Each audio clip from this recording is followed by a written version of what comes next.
தயவை தரித்து கொண்டிருக்கிறவர்களாக இருக்க வேண்டும். கடினமான இருதயம் கடினமான சூழலை உருவாக்கும். தயவு நிறைந்த வாழ்க்கை தேவ தயவை மட்டுமல்ல, மனித தயவையும் நமக்கு பெற்று தரும்.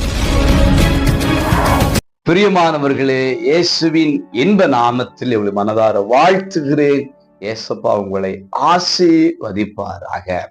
கொலோசியர் 3:12 தரித்து கொள்ள வேண்டியவைகளில் தயவு என்று சொல்லப்பட்டிருக்கிறது. தயவுள்ள குணம். நம்ம இடத்துல ஒருத்தங்க வர்றாங்கன்னா, வாங்க, என்னங்க, நல்லா இருக்கீங்களா அப்படின்னு விசாரித்து அவர்கள் மீது ஒரு பரிவை காண்பிப்பதுதான் தயவு. தயவுள்ளவனுக்கு அவர் தயவுள்ளவராக இருக்கிறார் என்று சொல்லுகிறார். ஆகவே கடின இருதயத்தை அகற்றிவிட வேண்டும். தயவு நிறைந்த இருதயத்தை நாம் பெற்றுக்கொள்ள வேண்டும்.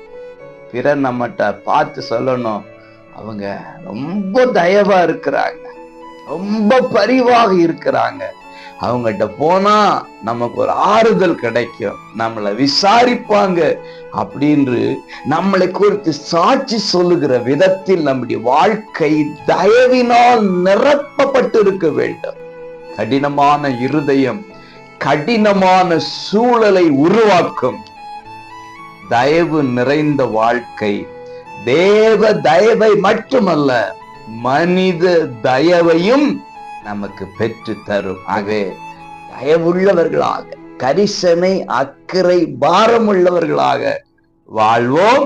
அதன் மூலம் தேவ ஆசீர்வாதத்தை பெற்றுக் கொள்வோம். இவைகளை தரித்துக் கொண்டு ஆசீர்வதிக்கப்படுவோம். God bless you.